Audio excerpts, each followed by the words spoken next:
jërë ngeen jëf mbokk yi tey jii ñu ngi 18e arrondissement fas yéene amal ay waxtaan yu am solo. waxtaan wi mi ngi jëm ci benn doomu sénégalais boo xam ne ñëpp xam nañ ko wala nga tudd turam xam nga ko bu baax a baax di Xawsu Dramé. ñëpp a ko xam bu baax a baax rawatina ñuy liggéey ci wàllu xaalis wàllu transfert d'argent. dégg ngeen coowam 2016 boobu ba léegi ci atub 2016 la ñu seetlu moo di dafa am jafe-jafe ak état bu France. ba pare téye nañ ko sax lu toll ci juróom-benn weeru kaso alalam boobu nag ba tey jii état français mi ngi ci teg loxo nangu ko jox mu toll ci ay millions d'euros loo xam ne moom ci boppam mi ngi koy naqarlu bind na lettre nag yu bëree bëri justice française pour ñu wax ko mbir yi fan lay mujjee loolu yëpp nag doon waxtaan woo xam ne dañ ko fas yéene séq ak moom mbir yooyu yëpp lan moo ci xew ak lan moo ci bëgg-bëggam dañuy séq waxtaan ak Xawsu Dramé fekk ko fii ci biir këram. Xawsu Dramé maa ngi lay nuyu. jërëjëf Papa Alé. ñaata at nga def France. 38 ans depuis 1980. nga nekk France di liggéey ci France ci 18e arrondissement nga tàmbale wala lan nga tàmbale liggéey France. damaa commencé Gennevilliers laa commencé woon. liggéey Argenteuil usine de fabrication de lait kon di Yoplait. foofu laa doon liggéey. damaa doon liggéey foofu ouvrier yi du ñu ma jox bonjour ne man mbaam la damay liggéey comme mbaam. an de travail lañu ma tudd ouvrier yi. foofu les gens nit yi dañoo yàkkamtee jeex seen 8 heures de temps man 13 à 14 heures de temps laa doon liggéey par jour di lundi à samedi. alors di lundi à samedi 13 à 14 heures de temps ñëpp mu ngi foofu les bulletins sont chez Yoplait. ma liggéey 7 ans et demi finalement ma am suma xaalis li may denc te samedi soir boobu ak dimanche ak jour férié dama doon def encore marchand ambulant musuma toog une seule 5 minutes pour xool ballon xaw ma ballon man xaw ma le footballeur xaw ma leen liggéey rek laa xam loolu la ñu ma formé te loolu rek laa xam comme ni ma doon def depuis Afrique alors ma def loolu 7 ans et demi ma rempli suma poche dama bëggoon dem delloo Afrique ma dem régler tous les papiers ma yóbbu leen ñoom ñu ne ma droit li ma am dañuy xaaji 3 fois mu ne benn fois la ñu may jox ma ne leen da ngeen suma droit boobu droit de chômage ma ne leen jox leen suma droit de chômage ma jox leen seen carte de séjour ñu ne ma non dañuy xaaji 3 fois 20 mois lañ ma jox parce que avec mes bulletins de paye y avait pas de moyen 20 mois lañ ma jox droit plein 20 mois ma su ma fi togg liggéeyuma 20 mois lañ may fa ma ne leen ne jox leen suma 20 mois ma dellu suma dëkk ma jox leen seen carte de 10 ans de François Mitterrand lu ma jox mu ne non 9 mois lañ ma jox ma de su ma fii nekk dinañu lay jox yëpp ma ne su may dem doo leen ma jox suma xaalis ma dem mu ne non du ñu def loolu ma ne ko kon man damay togg ma togg malheureusement loolu moo tax ma togg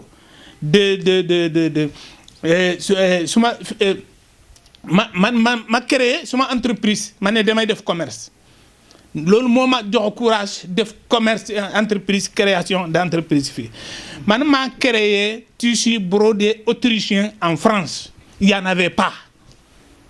Les femmes partaient jigéen ñi dañuy doon dem Angleterre jël foofu coupon par coupon suñu am cérémonie benn par benn la ñu doon dem Angleterre man mii bu ma doon dem suma vacances en 85 pardon suma deuxième vacances 85 suma belle-sœur laa jox xaalis mu dem jëndal ma brodé tissu brodé autrichien jipir voile à l'Angleterre alors bu ma delloo ma ne ko non man marchand ambulant la Afrique kon non il faut que ma xool situation bi man lii mënul continuer ma jël tous les renseignements nekk en Europe ñu ne man non les Angleterre du ñu fabricant amuñu benn usine fabrication de brodé foofu Autriche la ñu fabriqué alors la ma dévier l'Angleterre jël TVA de l'Angleterre dévier TVA de l'Angleterre dem directement en Autriche ma signé contrat ak ñoom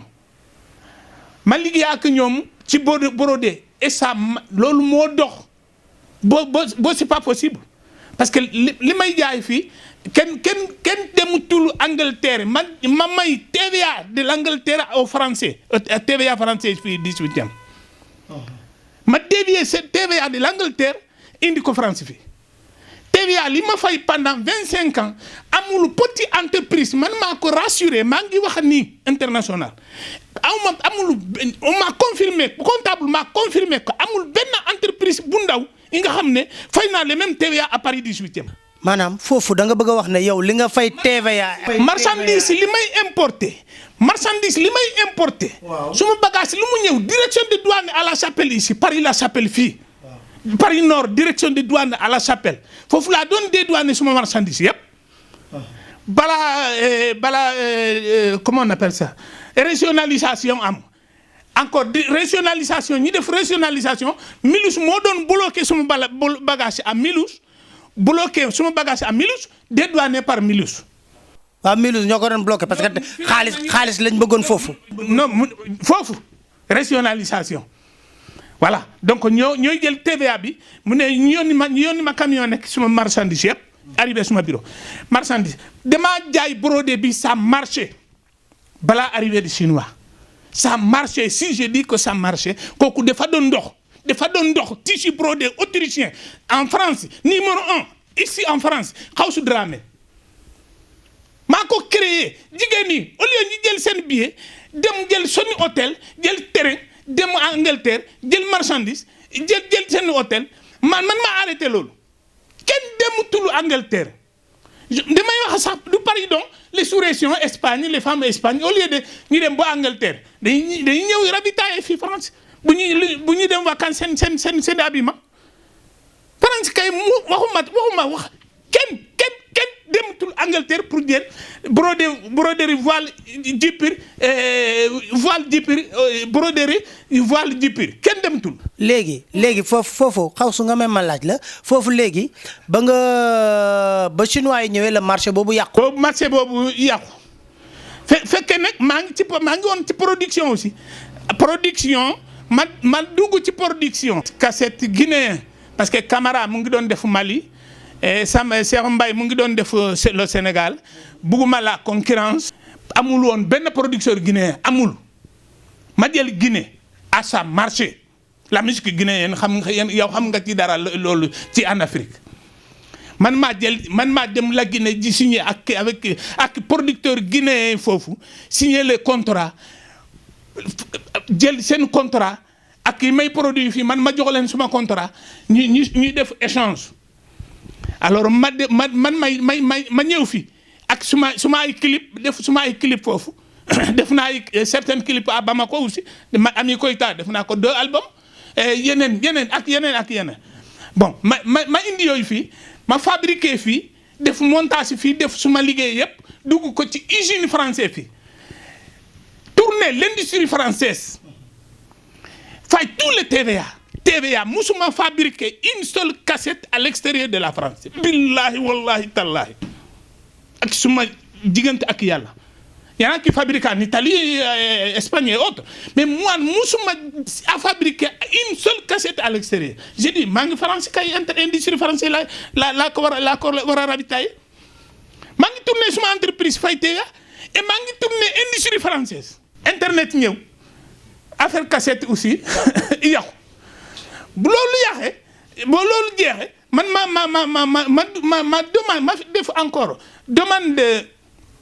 ma def encore demande d'autorisation de transfert d'argent man maa dem def demande de transfert d'argent autorisation de transfert d'argent légal ma dem tribunal de France ma dem la Banque de France directrice générale moo ma ne suma transfert d'argent su ma koy amee de c'est pas seulement transfert la ñu war a def dañuy def monnaie électronique mu expliquer ma loolu yëpp direct moom moo doon direct numéro 1 de change de la France man musuma woon awma woon droit pour gis ko directeur de banque moo ma jox kartam bindi turu jigéen bi gannaawam sinon je suis pas à la hauteur de voir ma gis jigéen boobu. c'est passé na presque toute la journée dans la Banque de France pour gis ko mais yàlla di ma gis ko mu expliqué ma nag alors bu ma am suma autorisation ma ne leen bu may def suma demande d'autorisation mal dem tribunal ma ne leen def leen monnaie électronique transfert d'argent et monnaie électronique ñi introduit ko. tribunal de France ñu def loolu joxuma suma kayit ma def suma transfert tranquille propre ak suma autorisation léegi maa ngi def loolu sans problème un jour le 16 octobre 2016 seulement maa ngi fay suma droit ma ne la droit li may fay laa la wax pendant 25 ans. mais est-ce que transfert d'argent boobu daa nga fay xaalis bi nga war a fay. damay fay yëpp. génne yor nga kayit yëpp depuis casier papier yëpp maa ngi yore. ñu ngi yore tribunal jamono ñoom dañoo yore papier yooyu yëpp xam nga lan la ñu bëgg dañuy bëgg a bloquer xaalis bi rek parce que le système François Hollande moo ne bu ñu bloquer xaalis bi tribunaux ils sont 10% sur suñu xaalis. may ma foofu parce que dañoo jàpp kenn ku jigéen mu yor 45 000 euros. non 400 000 euros voilà. expliquez ñu loolu lan la. dañoo ne man maa jox 400 000 euros à benn jigéen sénégalaise te joxuma ko benn 15. ah ku lu tax ñu tudd la ci. c'est-à-dire seen pas populaire moo wax la. ana ko jigéen ki. jigéen bi mu ne man joxuma ko 15 joxuma ko centime jigéen bi mu ne man joxuma ko centime tribunal français bo arrivé à l'interrogation aéroport lañ jàppee woon ko jigéen ki. oui mais 17 000 euros xam nga voilà xaaral ma expliquer la loolu jigéen bi. benn policier une fois interrogation à la police au tribunal foofu policier mu ne ma Dramé ok nañu on va vous interroger pour ñu finaliser dossier ma ne ko tey du ma wax dara du ma leen wax dara mu ne lu tax doo wax ma ne ko kon duñ dossier du ñu avancé ma ne ko c'est pas grave kon da ngay yàgg ci garde à vue ma ne ko mën naa passer toute ma vie en garde à vue. mu ne mu ne pourquoi ma ne ko parce que y a le nom de la dame dans mon dossier que j'ai rien à voir avec la dame mu ne non si su fekkee loolu la kon da ngay wax parce que jigéen bi ñetti xale moo ko jox 17 000 euros à l'aéroport la ñu ko jàpp aéroport mais 17 000 avec 17 000 euros au lieu de 400 000 euros. nit ñi dañoo wax ne 400 000 euros lañ ko jàppee ndekete 17 000 euros lañ. seulement 17 000 euros. populaire moo bindi loolu ay ak quelques internet au Sénégal. ñu ne 400 000 euros. ñu ne 400 000 euros c'est seulement 17 000 euros le policier et David la tudd mu ne ma non monsieur Dramé kon si c'est ça yow taa nit naa taar yow bokkoo ci dara ci loolu dañu ko jàpp ak 17 000 euros te ñett xale ñoo ko joxo 17 000 euros. yow amoo dara ci loolu ma ne leen léegi nag pourquoi dugg tuuru jigéen bi ci suma dossier. waaye yow lu tax ñu jàpp la kon. c'est-à-dire mu ngi dañu ma dénoncé. kan moo la dénoncé. damay xam. ki la dénoncé lan la wax ne moom ngay def. damay xam ba léegi tribunal ne sont pas capables amuñu capacité. ñu ne est-ce que waxul ne da ngay def argent sale. non damay laajte rek. voilà justement ñoom dañoo xam suma bureau ñëw nañ suma bureau. xam nga ñaata nit moo ñëw suma bureau c'est comme si su fekkee man may gangster de Paris 18e xam nga ñaata 31 personnes kër gi fii 15 personnes 31 personnes ak xaj kër gi bi 15 personnes. 31 personnes gendarme police ak xaj ma ne leen mais capitaine mu ne waaw ma ne ko kontaan na bi nga indi xaj bi mu ne lu tax nga kontaan loolu ma ne ko da ngay xam lu leer mu ne la pourquoi ma ne ko da ngay xam ñun kan lañu. mu ne yéen kan la man ne ko man jaaxanke Etini Jaaxanke mu bindi suma dossier Etini Jaaxanke mu ne alors ça c'est quoi ça ma ne ko maintenant defal sa enquête résultat moo lay jox qui je suis moi kan la man kan la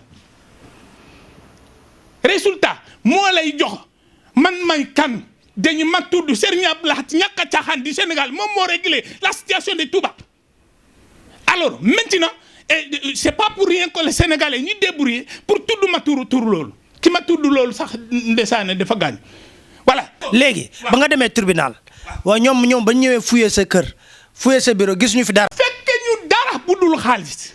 waaye ñaata lañ fa fekk ñoom. xam nga avec la confiance sénégalais bu ñu dugg xaalis foofu pour jëli fi Guinée dugg xaalis pour jëli fi parce que man ñaari pays boobu dong laa commencé woon parce que aw ma doole pour def international. mais est-ce que am nga droit nit jox la xaalis ñëw jël si ko fii. du loolu mooy un transfert d'argent autorisation par la.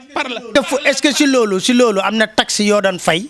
man maay fay tous les droits ma fay suma ouvrier amoon na 4 ouvriers plus moi 5 masse salariale donc li ma doon fay à Paris ça fait 108 000 euros par an kooku c'est masse salariale ça n'a rien à voir avec la TVA suma droit yëpp fay naa ko yëpp mu ngi ci impôt fi mais xam nga lu tax ñu ngi bëgg bloqué voilà léegi xaalis li ñu fekkee suma kër ga.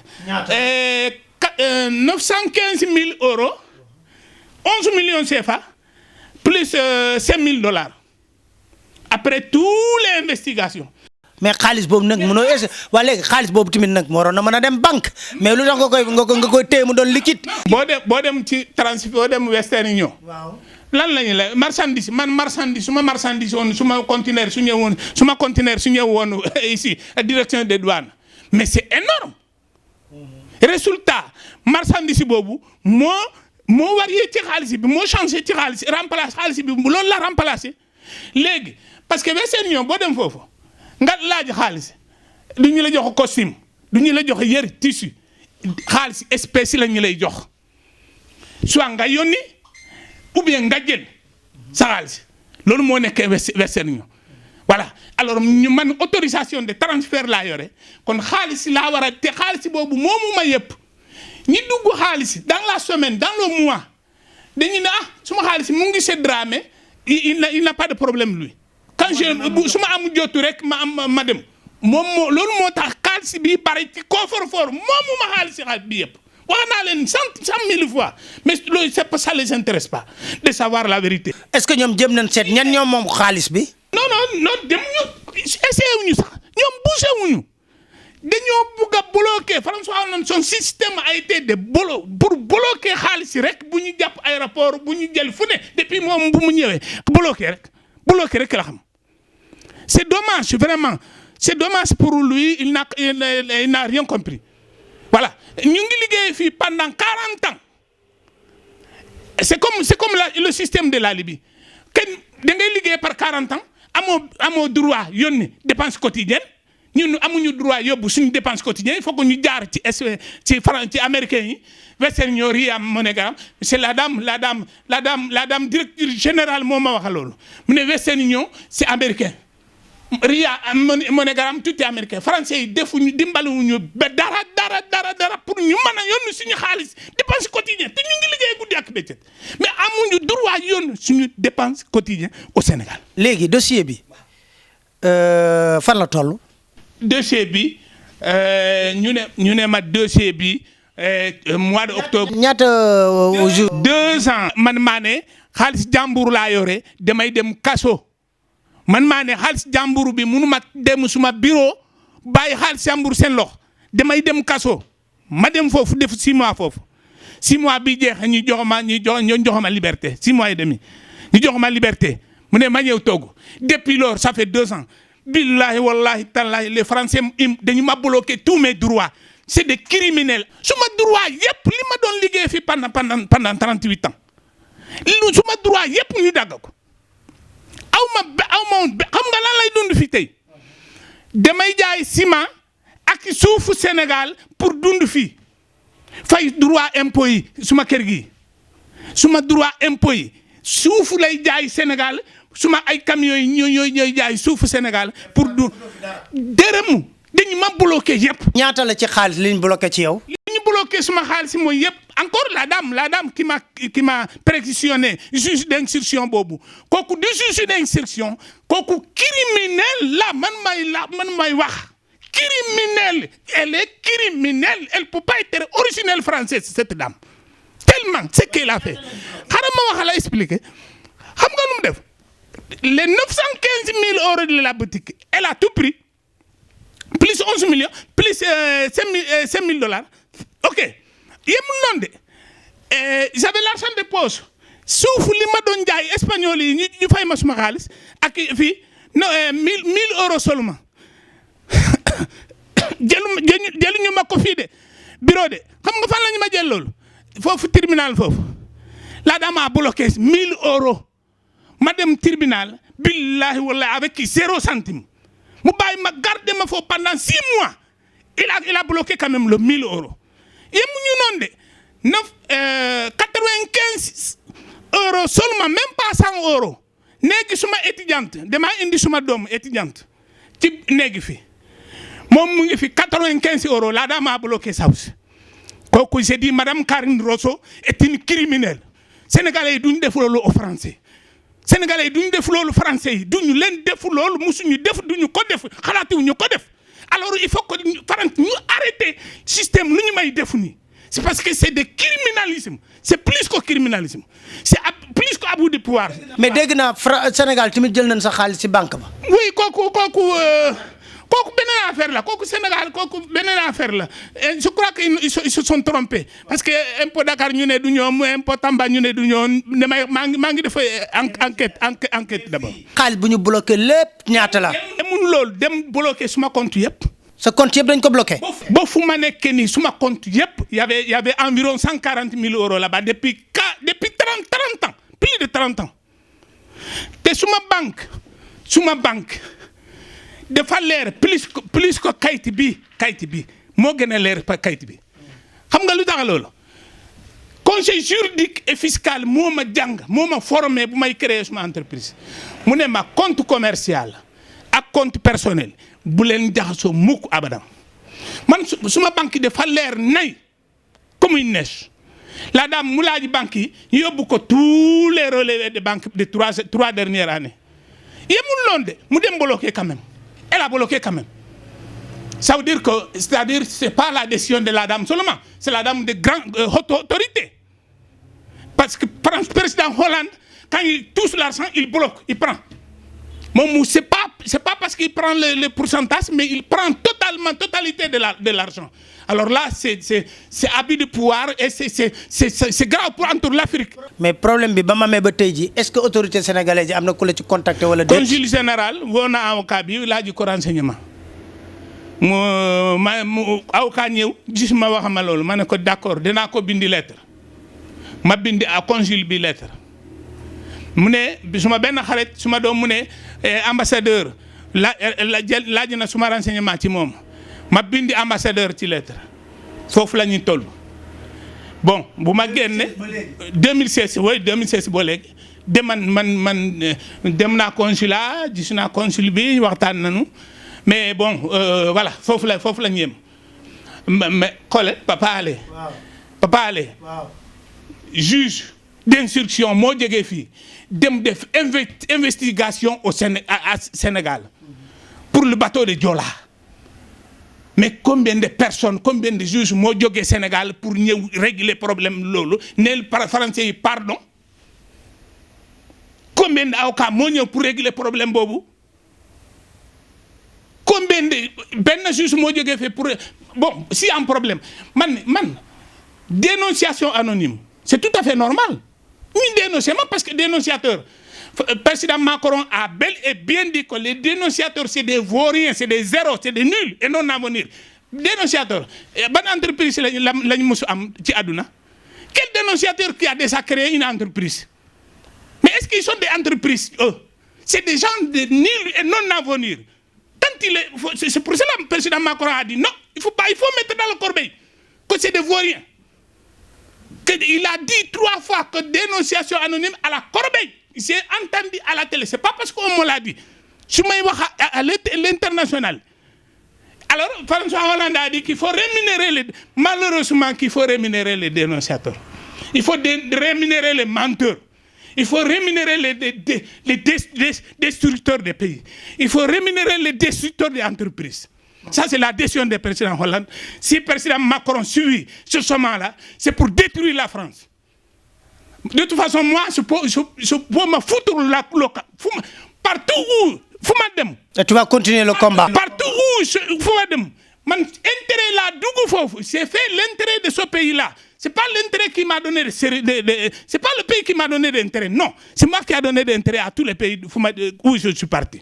sa kàddu gu mujj lan lay doon. suma kàddu bu mujj mooy damay laaj président Macron mu réguler suma situation. xoolal dénonciateur je m'en fous de la dénonciation, mais que les tribunaux français, magistrats français mu am la capacité de vérification, de faire investigation réelle, mais pas des mensongers qui sont en train de me traiter. Accusation mensongère depuis au début, ils sont en train de maintenir ça. Ça m'énerve. Ça m'a tué là où je suis aujourd'hui. Je ne suis même pas où je suis. Voilà. Je suis un homme jusqu'à ma mort. Je n'ai pas peur de prison de toute ma vie. Ragaluma personne de toute ma vie, ragaluma dee moom c'est du jour au lendemain man machallah alhamdulillah rabbil alamin ragaluma dee voilà. Donc mais man dañu ma ne xam nga lan la ñuy wax suma dossier mu ne man tabax naa ñaar mosquée ndax tabax naa ñaar daara école coranique c'est dit xam nga lan laa leen tontu ma leen voilà très bien dégg naa li ngeen wax.